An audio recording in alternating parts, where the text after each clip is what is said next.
11 గంటలకి ఒక్కసారి మనం తెలంగాణ భవన్ దగ్గర తాజా సిచ్యువేషన్ ఏంటో చూద్దాం. రాకేష్, ఎన్ని గంటలకి అక్కడికి చేరుకుంటారు కేటీఆర్? అక్కడ ఏర్పాట్లు ఏ విధంగా ఉన్నాయి? ఇప్పటికే నేతలు కార్యకర్తల హడావుడి ఎలా ఉంది? అందువేళ ఉన్నారు కేటీఆర్. కొద్దిసేపట్లోనే కొద్ది నిమిషాల్లోనే తెలంగాణ భవన్కి చేరుకుంటారు. ఉదయం నుంచి కూడా కార్యకర్తలు పెద్ద సంఖ్యలో రకరకాలుగా అన్ని జిల్లాల నుంచి, హైదరాబాద్ నుంచి ఫోకస్డ్గా పెద్ద సంఖ్యలో ఇక్కడికి వచ్చారు. ఎమ్మెల్యేలు, ఎమ్మెల్సీలు, మాజీ మంత్రులు, మెయిన్ లీడర్షిప్ అంతా కూడా ఇక్కడే ఉంది. ఇక్కడ రాగానే ఆయన కలవడానికి, సంఘీభావం తెలియజేయడానికి, పార్టీ మీ వెన్నంటి ఉంది అని చెప్పడానికి, ఆయనతో పాటు పోలీస్ స్టేషన్ వరకు వెళ్ళడానికి చాలామంది వెయిట్ చేస్తున్నారు. బయట పోలీస్ ఫోర్స్ కూడా పెద్ద ఎత్తునుంది. అయితే ఇదే కేసులో, ఈ ఫోన్ ట్యాపింగ్ కేసులోనే ఇంతకుముందు విచారణ ఎదుర్కొన్నటువంటి మాజీ ఎమ్మెల్యే బీఆర్ఎస్ నేత జైపాల్ యాదవ్ మనతో ఉన్నారు. ఇంతకుముందు ఇదే కేసులో మీరు 2 సార్లు విచారణకు వెళ్ళారు. ఏమడిగారు, ఎలా ఉండబోతుంది విచారణ, మీ ఎక్స్పెక్టేషన్స్ ఏంటి? ఇది కాంగ్రెస్ ప్రభుత్వం యొక్క రాజకీయ కక్ష. సంబంధం లేని వ్యక్తులను కూడా ఈ సిట్కు పిలవడము, అక్కడ విచారణ చేయడము, ఇది ఘోరాతి ఘోరమైన విషయం. ఇంతకుముందు నన్ను ఒకసారి ఫస్ట్ పిలిచిర్రు, నేను ఉన్న వాస్తవాలు చెప్పినాను. మళ్ళీ తిరిగి రెండవసారి పిలిచినప్పుడు కూడా నేను ఉన్న వాస్తవాలు చెప్పినాను. తిరుపతి అన్న గారు మీకెందుకు కాల్ చేసిండు? తిరుపతి అన్న గారు ఇప్పుడు కాదు, ఆయన మాకు ఎప్పటి నుంచో బంధువు. ఆయన అడిషనల్ ఎస్పీగా ఎస్ఐబిలో పనిచేస్తున్నాడు. మేము కులానికి సంబంధించిన, కుటుంబాలకు సంబంధించిన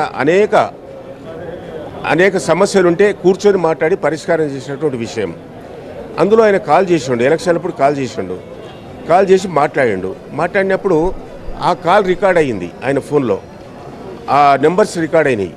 దానివల్ల నన్ను పిలిచి మరీ ఒత్తిడి చేసి అనేక రకాలుగా ఇబ్బందులు పెట్టి ఆ విధంగా సిట్కి సంబంధించినటువంటి అధికారులు వేధించడం జరిగింది.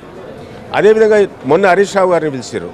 సుప్రీంకోర్టు ఆర్డర్ ఉన్నప్పటికీ కూడా, సుప్రీంకోర్టు హరీష్ రావుకు సంబంధం లేదు, హరీష్ రావు పిలవకూడదని చెప్పినప్పుడు కూడా మళ్ళీ రాత్రికి నోటీసులు ఇచ్చి హరీష్ రావు గారిని కూడా సిట్కు పిలిచి 7 గంటల పాటు ఆ విధంగా అనేక ఇబ్బందులకు గురి చేయడం జరిగింది.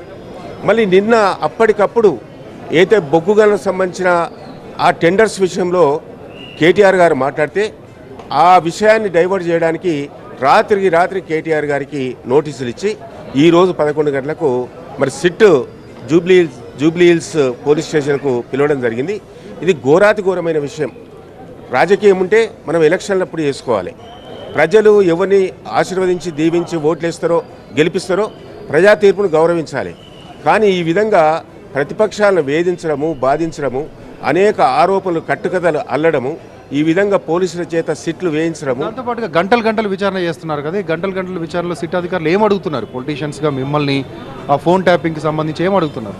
సంబంధం లేని విషయం అడుగుతారు. నన్నైతే ఎస్ఐ అంటే ఏది తెలుసా అన్నాడు.